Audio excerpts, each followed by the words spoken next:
আপনি কয় নাম্বার ঘরের? আমি সবার ছোট।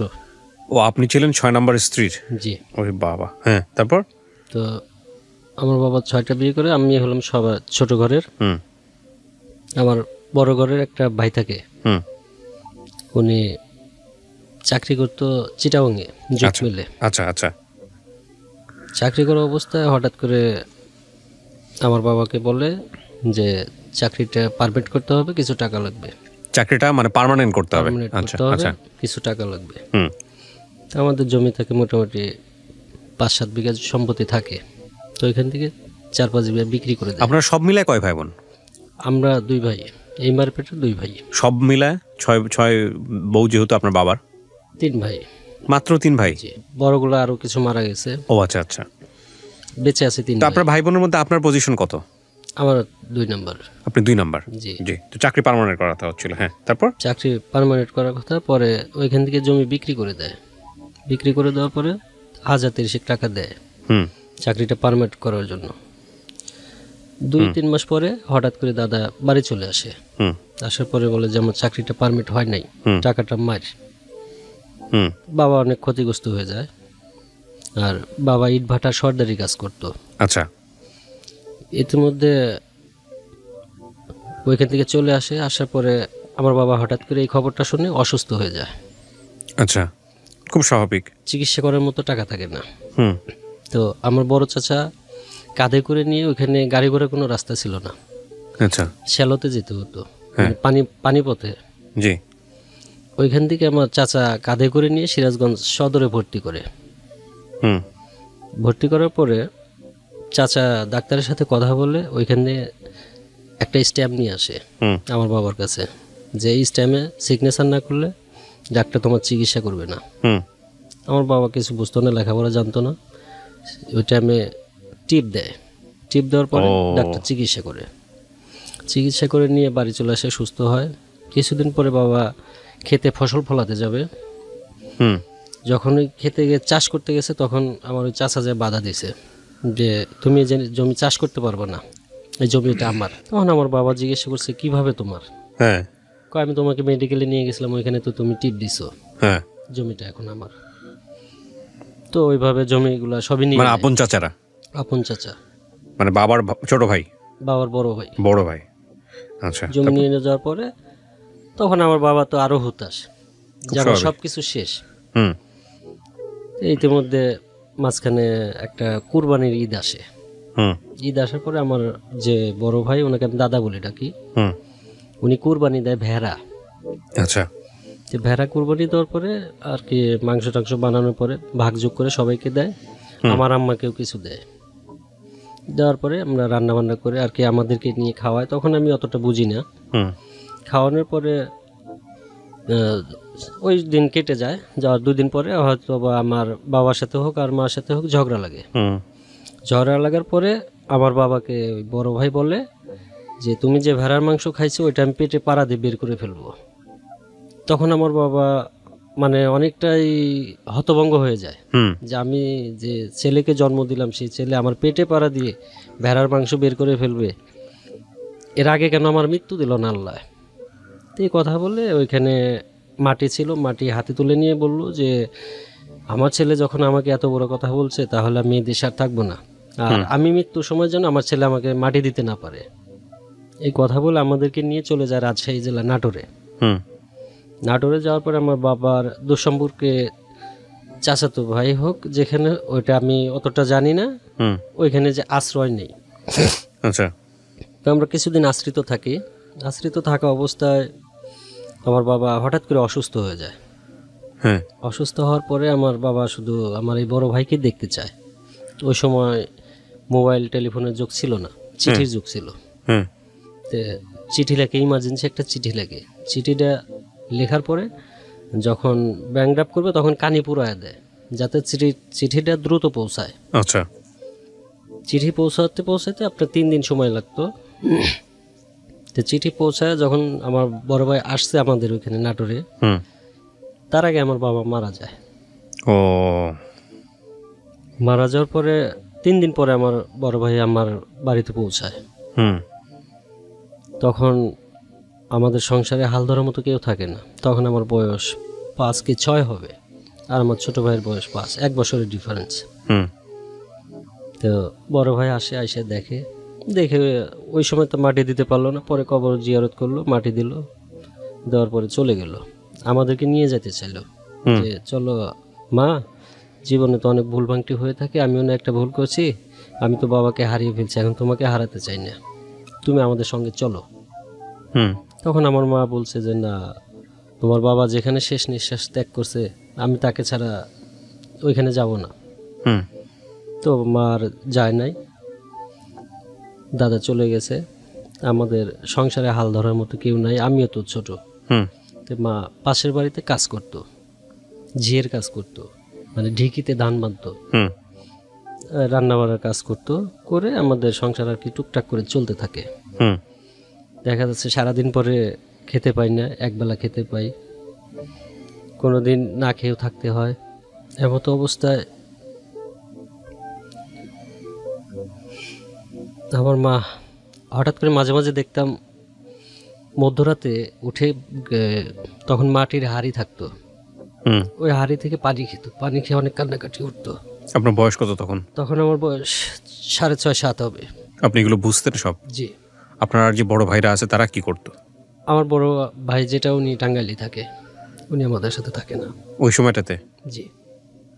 আচ্ছা, তারপর? তখন দেখতাম যে পানি খেত, পানি খেয়ে অনেক মুচড়ামুচড়ি কান্নাকাটি করতো।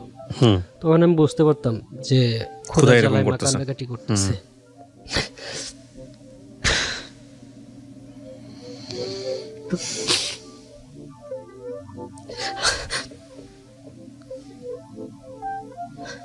আমি মাকে অনেক জিজ্ঞেস করছি, মা তুমি কেন কান্নাকাটি করো? মা বলতেছে এমনি পেটে ব্যথা করে। আপনাদেরকে কি খাওয়াতো এই সময়টাতে? সারাদিন কাজ করার পরে যা পাইতো ওটা যা আপনাদের পাইতো দিত? ওইটা আমাদের 2 ভাইকে ভাগ করে খাওয়াতো। হুম তা আমরা তখন অতটা বুঝতাম না যে আমার মা না খেয়ে থেকে আমাদেরকে খাওয়াচ্ছে। জিজ্ঞাসা করতাম, কিছু বলতে পারতো না। হুম তো আমার ওই বাবা মারা যাওয়ার পরে আমার চাচা 2টা গরু কিনে। হুম গরু কেনার পরে আমাদের কাজ করতে হয়, মাঠে যাইতে হয়, গরু ঘাস কাটতে হয়। সারাদিন ঘাস কাটলেও আমাদেরকে খেতে দিত না, তা আমার মা যা নিয়ে আসতো তাই খেয়ে থাকতাম।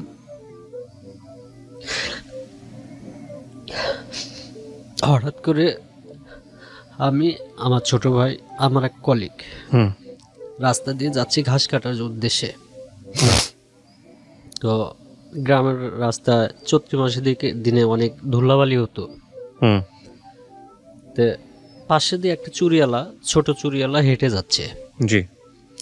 হেঁটে যাওয়ার পরে ওনার পায়ের বাড়িকে একটা টাকার বান্ডিল উল্টে যায়। আচ্ছা। তো জিনিসটা 3জনই ফলো আপ করে তিনজনেই থাপা দিই, আচ্ছা। হাত দিয়ে থাপা দিই। থাপা দেওয়ার পরে 3জনের হাতে কম বেশি যায়। হ্যাঁ যাওয়ার পরে টাকাটা পাওয়ার পরে অনেক আনন্দিত হই। হ্যাঁ আনন্দিত হয়ে আমরা বাড়ি চলে যাই। হ্যাঁ যাওয়ার পরে আমার চাচি বলে যে, তাহের কি হয়েছে, তুমি এত আনন্দ কেন? পরে বললাম, চাচি আমি কিছু টাকা পাইছি রাস্তাতে। হ্যাঁ তখন চাচি দৌড়ে এসে বললো যে, আমার চাচার একটা মুদিখানার দোকান ছিল ছোট। হ্যাঁ পরে চাচি দৌড়ে এসে বললো যে, বাবা এই টাকা তো আমাদের, তোমার ছোট চাচা মাল কিনতে গেছে, টাকাটা হারিয়ে ফেলছে, হারিয়ে গেছে, তার মাল তো কিনে আনতে পারবে না, টাকা আমাদের, আমাকে দাও। তখন আমি অতটা বুঝতাম না যে ওখানে অত টাকা আছে। তো টাকাটা নিয়ে গুনে আমাকে বললো যে, পরে বললাম, চাচি টাকা ঠিক আছে? কয় হ্যাঁ ঠিক আছে। আমি বলছি, কত টাকা? কয় 50,000 টাকা। এটা 2000 সালের আগের ঘটনা। আসলে টাকাটা ওনাদের ছিল না? না, ওনাদের ছিল না। হুম তো 3:30-4টার দিকে আমার ছোট চাচা শহর থেকে চলে আসছে বাড়িতে। হুম তখন আমি চাচাকে জিজ্ঞাসা করলাম, চাচা আপনি কি টাকা হারিয়ে ফেলছেন? হুম দোকানের মাল কিনতে যে টাকা দিছিল? কয় না, আমি তো মাল কিনে নিয়ে আসছি।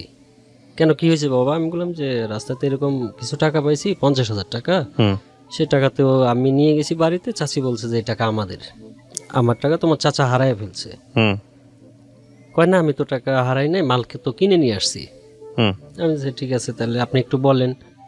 তো কোন ওই ছোটো চাচা আমার পক্ষ নিয়ে যে কথা বলছে আমার চাচির সঙ্গে, যে ভাবি টাকাটা তো আসলে আপনার হক না, ওরও হক না। ও যেহেতু পাইছে, হুম ও তো খোঁজাখুঁজি করছে, কোনো গার্জেন পায় নাই, তাহলে টাকাটা ওর, আপনি টাকাটা ওকে দিয়ে দেন। হুম আর যেহেতু ওদের থাকার জায়গা নেই, বাড়ি ঘর নাই, তো ওই টাকা দিয়ে 5 কাঠা 10 কাঠা জমি কিনে দেই আর একটা ছাপড়া করে তুলে দিই। হুম ছোট চাচা এটা প্রস্তাব রাখলো। তখন আমার চাচি বলেন যে না, এই টাকা আমাদেরই, হুম এই টাকা দেওয়া যাবে না। তখন যে চাচার আমার দোকান, উনি দোকানে নিয়ে যে সন্ধ্যাবেলা হরিং মার্কা 1 টাকার নোট ছিল, কাগজের টাকা, হুম 3 জনকে 3 টাকা দিছে, যে এই টাকা তোমাদের মিষ্টি খাওয়ার জন্য দিলাম। এই টাকাটা নিয়ে নিল। নিয়ে নেওয়ার পরে আমি আর কিছু বললাম না, চাচাও আর কিছু বললো না, যেহেতু দেবে না, টাকা ওনাদের দাবি করছে, হুম তখন কিছু বললো না। তার কিছুদিন পরে আমরা রীতিমতো ওই প্রতিদিনই ঘাস কাটতে যাই, ঘাস নিয়ে আসি। লেখাপড়া একদমই হয় নাই? লেখাপড়া কিছুই হয় নাই। লাস্টে যা যে লেখাপড়া করছে ওটা মানুষ অন্যের বাড়িতে যায়। আচ্ছা। তখন রোজই ওরকম যাচ্ছি। হঠাৎ করে একদিন আমার চাচা আমার মাকে বাড়ি থেকে বের করে দিয়েছে। হুম তো আমি ঘাস কেটে বস্তা মাথায় নিয়ে আসছি, এখন দেখি যে রাস্তায় আমার আম্মা কাঁদতেছে। তো আমি রাস্তার থেকে দৌড়ে বাড়ির ভিতরে গেলাম, বস্তাটা রেখে দৌড়ে মার কাছে আসলাম। হুম আম্মা তুমি কাঁদতেছো কেন? কয় তোমার চাচা আমাদেরকে বাড়িতে থাকতে দেবে না, বাড়ি থেকে বের করে দিয়েছে। বড় চাচা? হ্যাঁ। তখন আমি বললাম যে আসলে আমাদের তো থাকার জায়গা নেই, বাবা তো অনেক আগেই ভুল করে গেছে, হুম এখন আমরা কোথায় থাকবো? মা আমাদের 2 ভাইকে জড়ায় ধরে অনেক কান্নাকাটি করতেছে। তো পাশে আমার একটা খালার বাড়ি থাকতো, উনি, ওনার মা নানি বলে ডাকতাম, হুম উনি তার মেয়ের বাড়িতে গেছিল। তো মেয়ের বাড়ি থেকে যাচ্ছে, তখন জিজ্ঞাসা করতেছে তাহেরের মা তুমি কান্নো কেন? পরে আমার ওই নানি জিজ্ঞাসা করছে, জিজ্ঞাসা করার পরে বলছে যে আমাদেরকে বাড়ি থেকে বের করে দিয়েছে, হুম আমাদেরকে থাকতে দেবে না। তো ওনার একটা ছেলে আছে নাম মোনায়েম, হুম ওনাকে যা বললো যে মোনায়েম তাহেরের মাকে তো বাড়ি থেকে বের করে দিয়েছে, তো ওদের তো থাকার জায়গা নেই, তো আমাদের তো অনেক জায়গা আছে, তে তুমি কি বলো? তো উনি বলছে যে ঠিক আছে নিয়ে আসেন, আর না আমাদের বাড়িতে থাক, যতদিন পারে থাক। হুম তো আমাদেরকে নিয়ে ওনাদেরই ঘর তোলা ছিল, বাংলা ঘর বলে, হুম ওই ঘরে আমাদেরকে আশ্রয় দিল। আমরা ওইখানে থাকতে থাকি, আর মা অন্যের বাড়িতে কাজ করতে থাকে, আমরা ওইভাবে টুকটাক করে কাজ করি। আর মামার 2টা গরু ছিল, ওইটা ওনাকে আমরা মামা বলে ডাকি। পরে যে বাড়িতে গেলাম আচ্ছা। মামা বলে ডাকি। তো ওনার 2টা গরু ছিল, আর উনি পাশাপাশি ডাক্তারি করতো। আমি গরু ঘাস টাস কাটতাম, পাশাপাশি ডাক্তারির দোকানে বসতাম, হুম যে কিছু শেখার জন্য কম্পাউন্ডার হিসেবে দোকানে বসতাম। আচ্ছা। তখন বয়স কত আপনার? তখন আমার বয়স 8 কি 9 হবে। কি 8 কি 9? 8 কি 9? ওকে। তো পাশাপাশি কাজ করতে থাকি। মাস 6 যাওয়ার পরে হঠাৎ করে আমি এদিকে আসি, আমার ওই চাচার আগে যেখানে থাকতাম ওই বাড়ির দিকে বেড়াইতে আসি। হুট করে রাস্তায় একজন বলে কে রে তোর মায়ের বলে পেটতে। পরে বলতেছে, আমি বললাম যে কে বলছে এটা? কয় তোর চাচা। হুম তো শোনার পর আসলে আমি বুঝতাম না যে এটা কেমন। হুম দৌড়ে আমি বাড়িতে যাই। বাড়িতে যাই মাকে জিজ্ঞেস করি যে আম্মা আপনার বলে পেট হয়েছে। পরে আম্মা তো হতভঙ্গ হয়ে গেছে শুনে, আরে যে তুমি এগুলা কোথায় পাইলা? পরে বললাম যে আসলে খুবই গ্রামে তো দুঃখজনক। অনেকেই হ্যাঁ। বলতেছে, চাচা বলছে তোমার এই কথা। চলে আসতে রাস্তাতে অনেকগুলো লোক ধরে হুম যে আপনি ভালো না, নষ্ট মহিলা, আপনি ওদিকে যাবেন না। কথাটা শুনে আমার মা অনেক কান্নাকাটি করে। হুম পরে মা চলে যায় ওদিকে।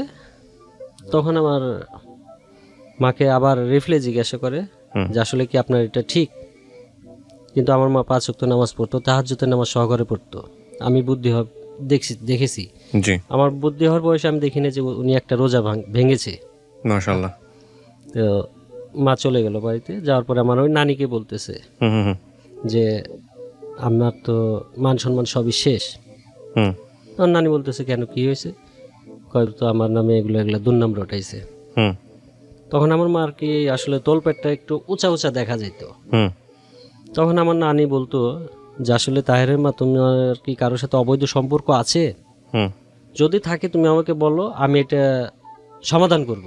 হুম তখন আমার মা আমাকে, আমার ছোট ভাইকে নিয়ে জড়িয়ে ধরে কান্নাকাটি করে এবং শপথ গ্রহণ করে হুম যে আমার 2 ছেলের কসম, আমার কারোর সাথে এরকম অবৈধ সম্পর্ক নাই। হুম তখন এভাবে নানি অনেক বোঝানোর পরে কান্নাকাটি থামে। তো হঠাৎ করে আমার মা কিছুদিন পরে, মানে আর আমাদের তো টাকা পয়সা ওই সময় ছিল না যে আমরা হুট করে একটা মেডিকেলে নিয়ে যা টেস্ট করাবো বা চিকিৎসাপাতি করব, আর আমাদের পাশে সাপোর্ট দেওয়ার মতো কেউ নাই।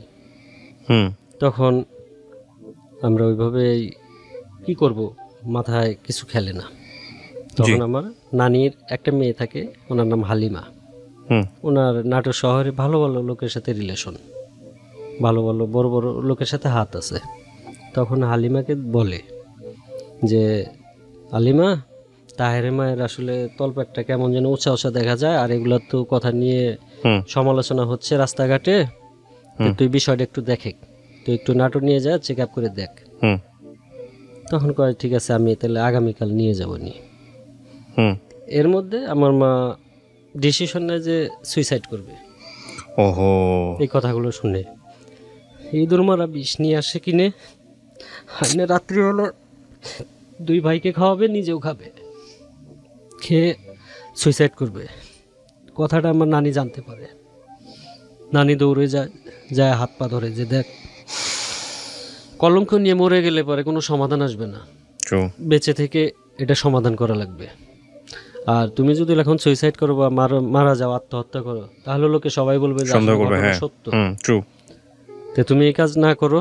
2টা ছেলে আছে, আল্লাহ স্বর্ণের টুকরা দিয়েছে, তুমি ছেলে 2টার মুখের দিকে তাকিয়ে কিছু করো না, হুম বাকিগুলো আমি দেখতেছি।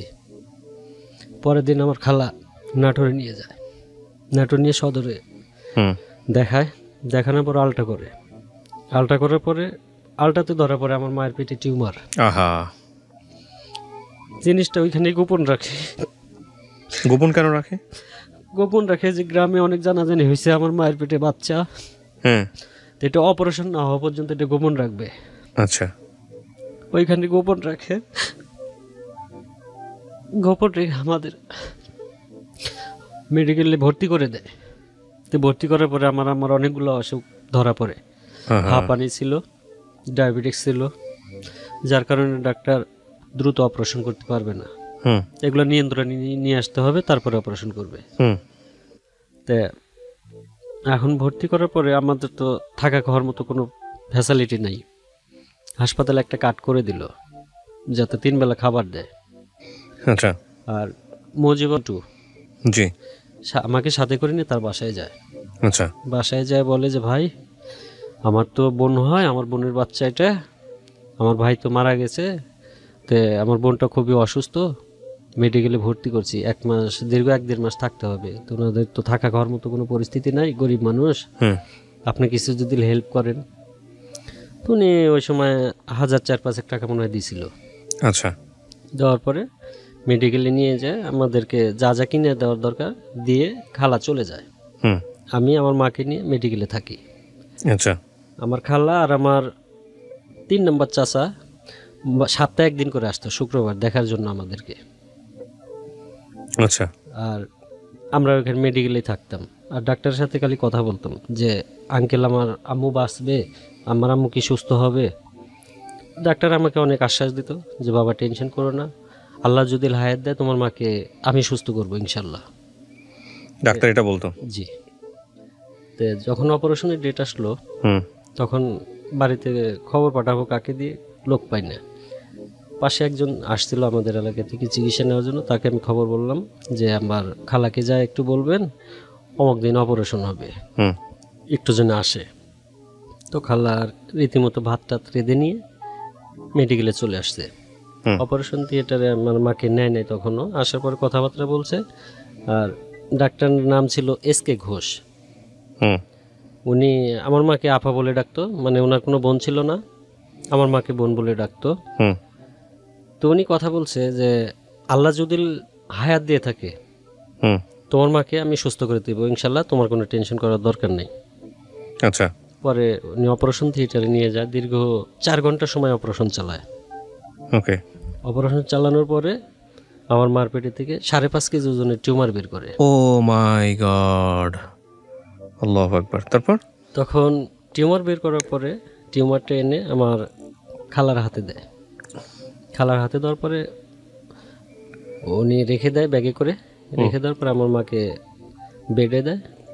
বেডে দেওয়ার পরে বললো যে 12 ঘন্টার আগে ওনার সেন্স আসবে না, 12 ঘন্টা ওনাকে পর্যবেক্ষণে রাখতে হবে। পরে আমার ওই চাচা আর আমার খালা ওই টিউমারটা পলিতে করে এলাকায় নিয়ে যায়। আচ্ছা। আমাদের গ্রামে আমরা যেখানে থাকি ওইখানে নিয়ে যে পুরো এলাকা দেখায় যে তাহেরে মায়ের সন্তান।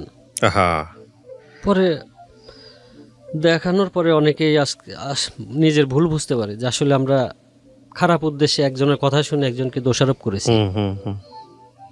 আসলে কাজটা আমাদের ঠিক হয়নি। পরে মোটামুটি 1.5 মাস পরে সুস্থ হয়। সুস্থ হওয়ার পর আমার মাকে নিয়ে আমি বাড়িতে ফিরি। বাড়িতে ফেরার পরে সংসারে কাজ করার মতো কেউ নাই, আর ছোট ভাই তো ছোট। ডাক্তারে বলছে যে ওনার রান্নার কাজ করা যাবে না, আগুনের কাছে যাওয়া যাবে না। এখন বাধ্য হয়ে আমি বড় ছেলে, ঝামেলাগুলো আমারই আসে। আমি রান্নাবান্না থেকে শুরু করে A to Z কাজ করতাম। ঘর মোছা, থাল ধোয়া, উঠান ঝাড়ু দেওয়া, মানে এভরিথিং মেয়েদের যে কাজগুলা সবই আমি করতাম। আচ্ছা। তো এভাবেই চলতে থাকে। এখন বাড়ির পাশের লোকে বলে যে আশা এভাবে কতদিন যাবে। আমি দেখি আল্লাহ পাক কতদিন নেয়। আমার তো আর বোনটোন নাই যে এসে হেল্প করবে, আর আমার রক্তের কালেকশনের এখানে কেউ নেই যে তারা এসে হেল্প করবে। মানুষ খালি দেখায় দিত যে এভাবে কাজ করো, এভাবে কাজ করলে তুমি রান্না করতে পারবা। আমি তো রান্না করতে জানতাম না, ছেলে মানুষ।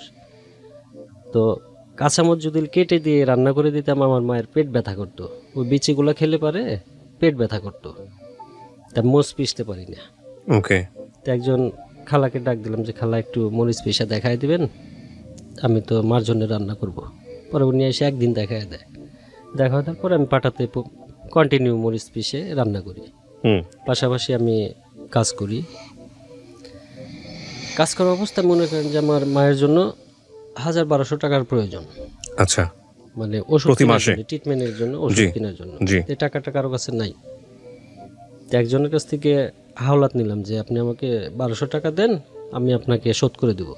পরে কয় তুমি এত ছোট মানুষ কি করে টাকা শোধ দেবা? আমি বললাম যে আচ্ছা দেখি আল্লাহ পাক যদি তৌফিক দেয় আমি শোধ দিয়ে দেবো। তো উনি টাকাটা দেয়। দেওয়ার পরে ওষুধ কিনে আমার মায়ের চিকিৎসা করি। আর এই চিকিৎসার টাকা পরিশোধ করার জন্য 1 বছরের জন্য আমি কাজে লাগি। বছর চুক্তি 1,200 টাকা। আচ্ছা। 1 বছর চুক্তিতে কাজ করি। ওইখান থেকে টাকাটা নিয়ে ওনাকে দিয়ে দিই। তো অবস্থায় চলতে থাকি। তো এখন গ্রামের লোক অনেকে বলে যে অনেক কথাই বলে, তুমি ছেলে মানুষ হয়ে এতগুলো কাজ করে এটা আসলে কিভাবে সম্ভব। আমি বলি যে আসলে আমার তো আর কেউ নাই যে এখানে হেল্প করবে, বা আম্মা তো করতে পারে না, এখন কি করা যাবে, করি। তো আমরা যে বাড়িতে আশ্রয় থাকতাম আমার মামাকে বলতাম। মামা উনি আমার আসলে বাবার চেয়েও বেশি অনেক করছে, যেহেতু ওই সময় বাবা নাই, উনি বাবার দায়িত্ব পালন করছে অনেক। তো উনি বললো যে বাবা আসলে তো লেখাপড়া যতটুকু হয়েছে, পাশাপাশি আমি লেখাপড়া করতাম কিভাবে, আমি স্কুলে যাইতাম, ভর্তি হয়ে আসিয়া টিচারদেরকে বলে আসতাম স্যার আমি স্কুলে আসতে পারবো না, আমি শুধু পরীক্ষার সময় পরীক্ষায় দেব, আর বাকি সময়গুলো আমার মাঠে কাজ করে আমার সংসার চালাইতে হবে। পরে বলছে ঠিক আছে। তো আমি মাঠে কাজ করি, আমাকে 5 টাকা রোজ দিত, দিন 3 বেলা খাইয়া দেয় 5 টাকা করে দিত। দিন শেষে আমি দেখতাম যে 5 টাকা করে নিয়ে আমার চাউল ডাউল কিনে আমার সংসার চলে না। বাধ্য হয়ে হঠাৎ করে একদিন আমার মা, আমার মানে গ্রামের প্রধান উনি, ওনার কাছে যায় বলতেছে যে কাকা আমার তো বাচ্চা কাচ্চা নিয়ে আমি তো সংসার চালাইতে পারতেছি না, আর যার বাড়িতে কাজে ছিলাম উনি তো আমার অপমান অপদস্থ করে কাজ থেকে বের করে দিয়েছে, তো এখন আমি কি করব। তখন উনি বুদ্ধি দিল যে আসলে আমরা তো আপনাকে হেল্প করতে পারতেছি না, আমাদের তো উচিত একটা দায়িত্ব আপনাদেরকে হেল্প করার জন্য, হুম। কিন্তু আমরা পারতেছি না। তা আপনি 10 জনের বাড়িতে চেয়ে খান। তখন মা অনেক চিন্তা ভাবনা করে 10 জনের বাড়ির কাছ থেকে চেয়ে চেয়ে নিয়ে আসতো। তা আমি ওভাবেই আস্তে আস্তে দিনগুলো যায়, যাওয়ার পরে আমার বয়স তখন 15। মামা বলে যে বাবা এইভাবে তো আর দিন চলতে পারে না, তুমি ছেলে মানুষ হয়ে কত কি করবা, মাঠে কাজ করবা, আবার এই কাজ করবা, আবার রান্নাবান্নার কাজ করবা, তো তোমাকে আমি বিয়ে দিই। এটা আপনার মা বলে? মামা বলে। মামা? জি। হুম। তখন আমি বলছি যে ঠিক আছে, আমার কি বিয়ে দিবেন, আমি তো আমার সংসার। বয়স কত তখন আপনার? আমার বয়স তখন 15। ওকে। মানুষের বাড়িতে কাজ করে? মানুষের বাড়িতে কাজ করি, আর তারপরে থাকি অন্যের বাড়িতে। নিজের কিছু মা জায়গা, বেঁচে আছে তখনও? মা বেঁচে আছে, জায়গা নেই। ঘরের মানে মাথা গোজার ঠাঁই নাই, অন্যের বাড়িতে থাকেন? জি, নিজের মাথা গোজার ঠাঁই নেই। হুম। তখন আমি বললাম যে মামা আসলে বিয়ে দিবেন, এটা কিভাবে সম্ভব? আমি তো আমার নিজের রোজগারই করে নিজের পেট চালাইতে পারি না, তাহলে কিভাবে কি করব? কাছা আল্লাহ ভরসা, দেখা যাবে, এই 5 জনের লোকের মধ্যে একটা পেট চলবে। তখন আমার জন্য মেয়ে দেখে, আমি ছেলে হিসাবে মোটামুটি ভালো ছিলাম। এই জন্য আমার পাশে গ্রামে হাট বসতো শুক্রবার আর মঙ্গলবার। ওই হাটে একটা তরকারিওয়ালা আসতো, নাম হলো আলী। আচ্ছা। ওনার একটা শালি থাকে, তো ওনার শালির সাথে আমার বিয়ে ধরে। তো আমি সরাসরি বললাম, এর আগেও অনেক কয়টা মেয়ে দেখছি, আর যে ঘটক আসছিল ঘটককে আমি সত্য কথা বলছি যে ভাই আপনি আমার বিষয়ে মিথ্যা কথা বলবেন না, সত্য কথা বলবেন যে ছেলের কিছুই নেই, ছেলের মা ভিক্ষে করে, আপনার মেয়ে যদি দেওয়ার ইচ্ছে থাকে দিবেন, না হলে দেবেন না। তো এক পর্যায়ে ঘটক একটা কথা যায়, একজনকে মিথ্যে কথা বলছে যে ছেলের মামার বাড়িতে থাকে, ছেলের নামে 2-3 বিঘা সম্পত্তি আছে, ছেলেরা 2 ভাই, ওনার বাবা নাই, মা বেঁচে আছে। এ পর্যায়ে ওইখান থেকে বিয়ে দিতে রাজি। বাজারে এসে কথা বলে যে অমুকের জন্য বিয়ে ঠিক করছি অমুক জায়গায়। তো পাশে কয় যে ওদের তো কিছুই নাই, ওটা কি দেখে দিবে ওদেরকে মেয়ে। ওনাদেরকে আমরা দাওয়াত করে আসলাম যে আসার জন্য, যে আপনারা আসেন, এসে দেখে কথা বলেন, কথা বলে যদি পছন্দ হয় হবে। পরে ঠিক আছে, ওনারা দাওয়াত কবুল করছে। আমি আম্মাকে বললাম যে আম্মা ওনাদেরকে দাওয়াত করে আসছি, ওনারা তো আসবে, তা আপনি কি বলেন, বাজারঘাট তো কিছু করতে হবে। তা আমার আম্মা 400-500 টাকা বের করে দিল, সেই নিয়ে বাজারঘাট নিয়ে আসো। আমরা বাজারঘাট করে রান্না বান্না করে প্রস্তুত, ওনারা আসে না। পরে যে ঘটক, ওনাকে বললাম যে ওনারা আসতেছে না কেন, সাইকেল নিয়ে ওনার বাড়িতে গেছে যে আপনারা যাবেন না, ওনারা রান্না বান্না করছে, বাজারঘাট করছে, একটা খরচপাতি আছে না, গরিব মানুষ, 1 টাকা খরচ করছে, আপনারা না বিয়ে না দিবেন যা খেয়ে আসেন। তো ওনারা বলছে যে না আমরা যাব না। কেন যাবেন না? আসছিল আমাদের বাড়ির উপরে, আইসে বলে গেছে যে ছেলের কিছুই নাই, ছেলের মা ভিক্ষে করে, ছেলে মানুষের বাড়িতে কাজ করে, ছেলে থাকার জায়গা নাই, অন্যের বাড়িতে থাকে আশ্রয়হীন, তার সঙ্গে আমার মেয়ের বিয়ে ধরছো, তুমি কিভাবে, এটা সম্ভব, তুমি কিভাবে আসলা? তা আসলে আমরা তো ঘটককে সত্য কথাই বলছি যে আমাদের কিছুই নাই, এই হিসাবে যা বলবেন, মিথ্যের কোনো আশ্রয় নেওয়ার দরকার নেই। তো ঘটক যা একটু বাড়ায় বলছে। পরে ঘটক এসে বললো যে ভাই না তো আসবে না, আমরা 1 টাকা খরচ করলাম, তাহলে আসলে কিভাবে কি হয়। তে আপনারা খেয়ে যান, এগুলা ভাগ্যে থাকলে বিয়ে হবে, না থাকলে হবে না। তে ওনারা সবাইকে মিলে আর কি খাওয়া দাওয়া শেষ করে দিলাম, ওগুলো নষ্ট করা যাবে না তো, না সেটাই কষ্ট করে রান্না হয়েছে। হ্যাঁ। পরে ওই আলী ভাই, ওনার একটা শালি আছে, বললো যে তাহের তুমি যদি রাজি থাকো আমার শালিকে তোমার সাথে বিয়ে দেবো। আমি যে ভাই আপনি আমার বিষয় পুরোটাই জানেন যে আমি কেমন, আর আমার বাড়ি ঘর বলতে কিছুই নাই, আমি এখানে আশ্রয়হীন, একজনের বাড়িতে আশ্রয় থাকি, আমার জন্মস্থান এক জায়গা, তারপরে আমার বাবা মা নাই, মাথার উপরে মা আছে, আপনি সবকিছু জানেন, জানিয়ে শুনে দেখেন, যদি ভাগ্যে থাকে তাহলে হবে। পরে আমার যে শালি, ওনার মা নাই, বাবা আছে, একটাই মেয়ে, আর তোমাকে ওইখানে ঘর জামাই থাকতে হবে। তা আমি বললাম যে আসলে কি, আমার মা পৃথিবীতে, আমার মা বলতে মাই, বাবা নাই, আর ছোট ভাইটা, এই 2 জনকে রেখে আমি ঘর জামাই কীভাবে থাকি, এটা সম্ভব না। ডাল ভাত খাইলে একসঙ্গে খাবো, না খেলে না খেয়ে থাকবো, কিন্তু ঘর জামাই থাকতে পারবো না। হুম পরে কয় আচ্ছা তাহলে আমি কথা বলে দেখি। পরে উনি 2 দিন পরে কথা বলছে, আমাকে আবার ডাকছে। ডাকার পর কথা বললো যে তাহের, আমরা বিয়ে দিতে রাজি আছি, তো তুমি লেখাপড়া কতদূর করছো? পরে বললাম যে ভাই আমার তো লেখাপড়া নাই, 8 পর্যন্ত লেখাপড়া করছি। হুম কয়, ছেলের মেয়ের বাপে তোমাকে একটা চাকরি নিয়ে দিবে। আচ্ছা তো আমি বললাম যে আমার যে যোগ্যতা, এই যোগ্যতা অনুযায়ী চাকরি আছে এই জায়গাতে? কয় হ্যাঁ, আপাতত পিয়নের চাকরি হোক, না হলে নাইট গার্ড হোক, তোমাকে চাকরি নিয়ে দিবে আর মেয়ের বিয়ে দিবে, হুম টাকা পয়সা দিতে পারবে না। আমি যে ঠিক আছে, আমি আম্মার সাথে রাজি নিয়ে আমি, কথা হ্যাঁ। বলি। পরে আম্মার সাথে কথা বললাম। তো আমার নানি, মেয়ে আমি দেখি নাই, আমরা যে বাড়িতে থাকতাম ওই নানি বলছে যে বাবা মেয়ে আমি পছন্দ করে দেব। আমি যে ঠিক আছে, আপনি যেটা ভালো হয়। তো আমার নানি যে মেয়েটা দেখে আসছে, দেখে এসে আমাকে বলতেছে ভাই মেয়ে তো দেখে আসছি। আমি যে কেমন, আপনার পছন্দ? কয় হ্যাঁ আমার পছন্দ, তোমার দেখা লাগবে না, আমি দেখছি এটাই যথেষ্ট। আমি বলছি, ঠিক আছে আলহামদুলিল্লাহ, আপনার পছন্দ হলে আমার পছন্দ। হুম আর আমার একটা আত্মবিশ্বাস ছিল যে মুরব্বীদের দেখা কখনো খারাপ হইতে পারে না। পরে আমি আর দেখতে গেলাম না।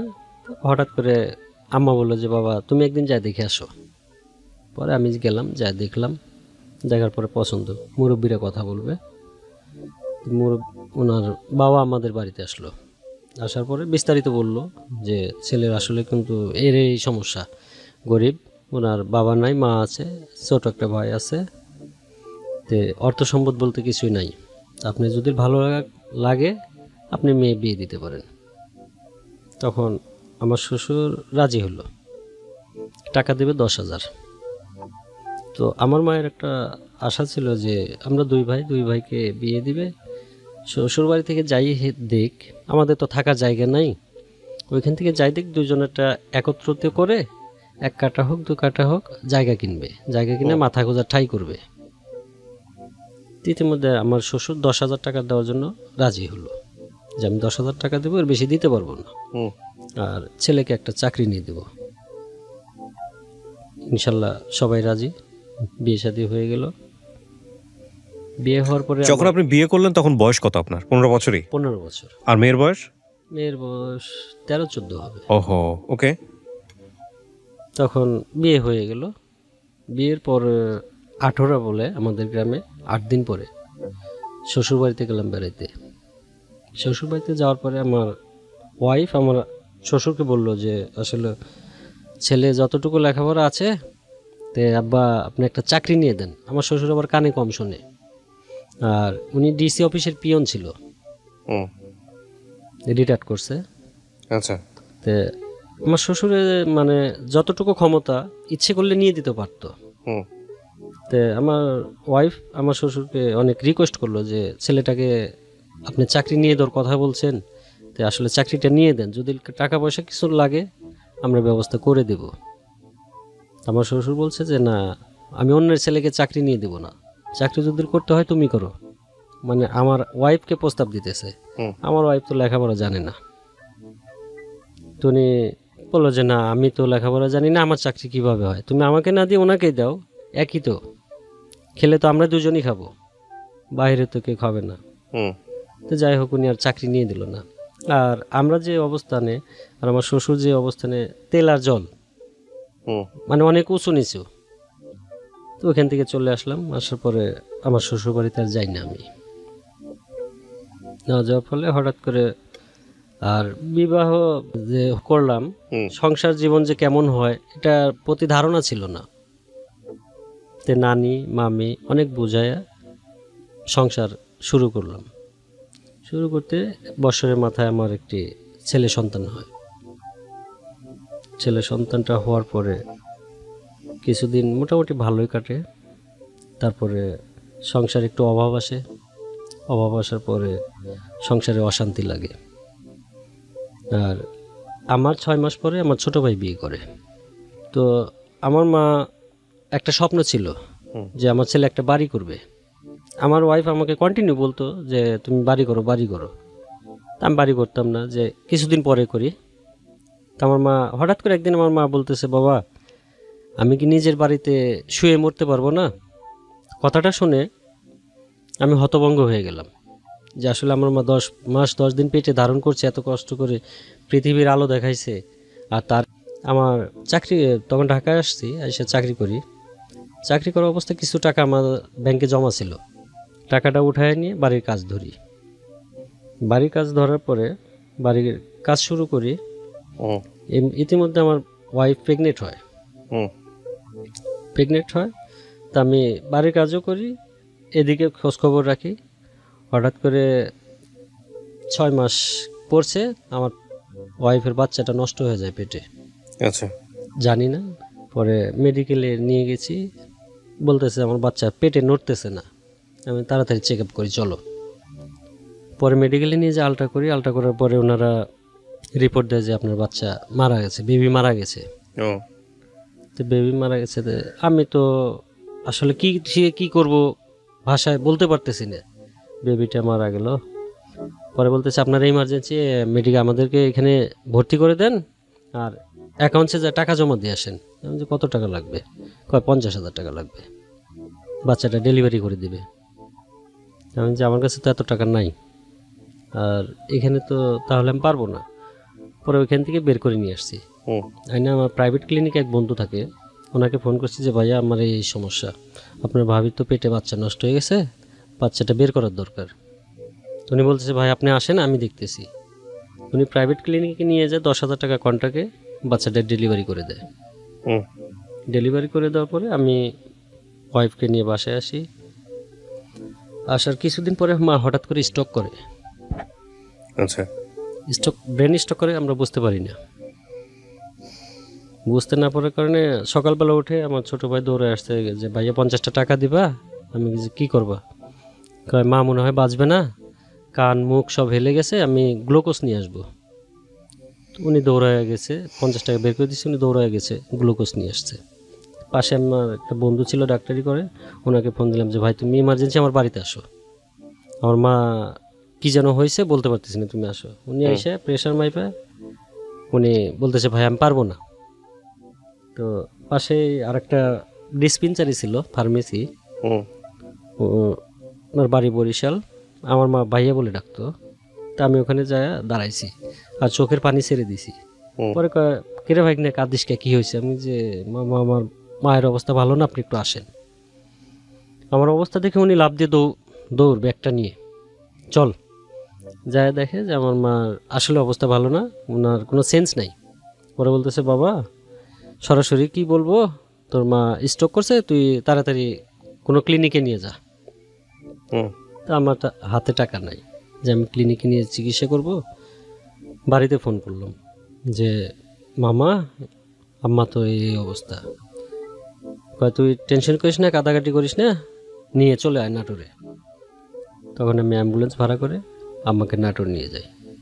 নাটোর নিয়ে যাই, মোটামুটি কিছু চিকিৎসা করে মোটামুটি সুস্থ হয়, বাড়িতে নিয়ে যাই। বাড়িতে নিয়ে যাওয়ার 2.5 মাস পরে আমার মা মারা যায়। 2020 সালের জানুয়ারি 10 তারিখে আমার মা মারা যায়। মারা যাওয়ার পরে আসলে কিভাবে কি করব বুঝতে পারি না। আমার ফেব্রুয়ারি মাসের 17 তারিখে আমার একটা বেবি হয়, দ্বিতীয় বেবি। হ্যাঁ, 17 তারিখে আমার বাচ্চাটা হয়। হওয়ার পরে আমি আসলে অনেকজনকে ফোন করি যে আমার এই বিপদটা পার করে দেওয়ার জন্য, যে মেয়েদের একটা ছোটি ঘর থাকে, বাচ্চা হলে ছোটি বলে গ্রামের ভাষায়, এই জিনিসটা পার করে দাও। মানে বাচ্চা হওয়ার সময়টাতে আপনি ছাড়া আর কেউ নাই? না, শুধু আমি। ডাক্তারের কাছে ওনার নাই? মেডিকেলে ছিল, কিন্তু মেডিকেলে শুধু আমি। ডাক্তার আসে নাই ওখানে?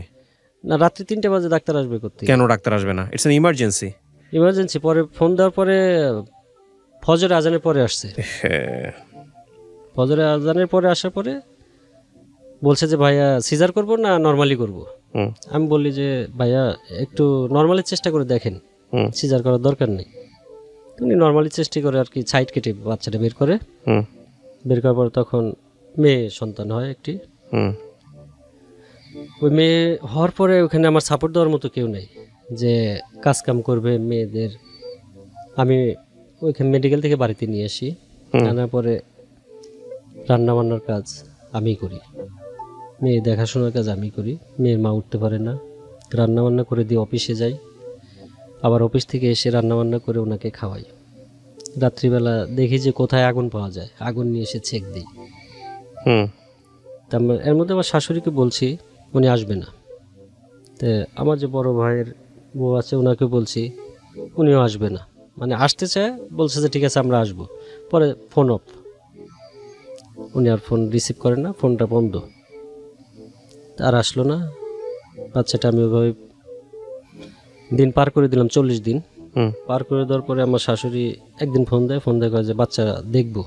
আমি যে না, যেহেতু আপনি আমার বাচ্চার বিপদের সময় আসেন না, তো আপনাকে বাচ্চা দেখার কোনো অধিকার নাই।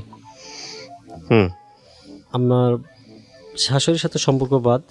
আর শ্বশুরবাড়িতে মোটামুটি 14 বছর ধরে আমি শ্বশুরবাড়িতে যাই না, শ্বশুরবাড়ির সাথে কোনো সম্পর্ক নাই। পরে আমরা ঢাকায় আসি। ঢাকায় মানে আমার ওয়াইফ আমাকে কাজ কাম করি না, এই জন্য রাগ করে আমার ওয়াইফ আমার বাচ্চাকে নিয়ে ঢাকায় চলে আসে। ঢাকায় চলে আসার পরে আমি 4-5 দিন পরে আমি থাকতে পারি না, যে আমিও ঢাকায় যাব। মাকে যে বললাম যে মা আমি ঢাকায় যাব, পরে কয় ঠিক আছে যাও।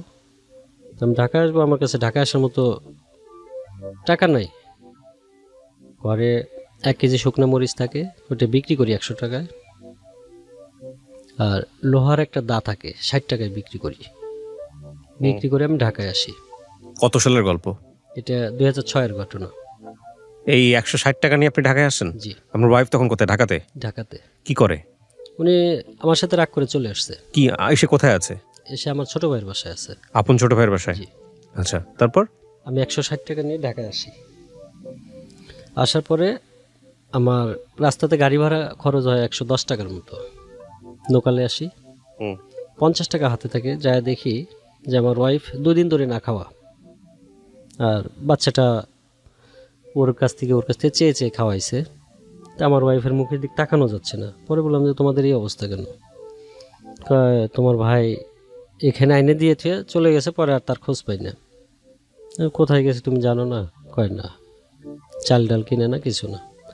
পরে আমার কাছে 50 টাকা থাকে, 50 টাকা দিয়ে আমি 2 কেজি চাউল নেই, 10 কেজি খড়ি নেই, নিয়ে আমি নতুনভাবে সংসার শুরু করি ঢাকাতে। নতুন আমি এখানে কাজ কাম পাই না। আমার ওয়াইফ মেসে রান্নার কাজ নিল একজনকে ধরে, যে ভাই আমি তো নতুন আসছি ঢাকাতে, কিছু চিনি না জানি না, আর ছেলের বাপও আসছে নতুন, ওনাকে কেউ চেনে না, কাজ দেয় না, তা আমাকে একটা কাজ দেন। উনি একটা মেসে রান্নার কাজ নিল, যে আপাতত খেয়ে বেঁচে থাকি, পরে একটা ব্যবস্থা হবে।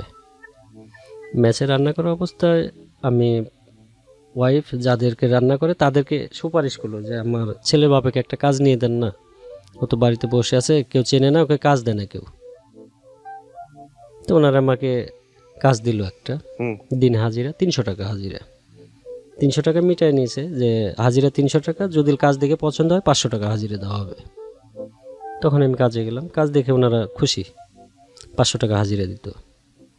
মেসে রান্না করে মোটামুটি 2 থেকে 3 মাস মেসে রান্না করে।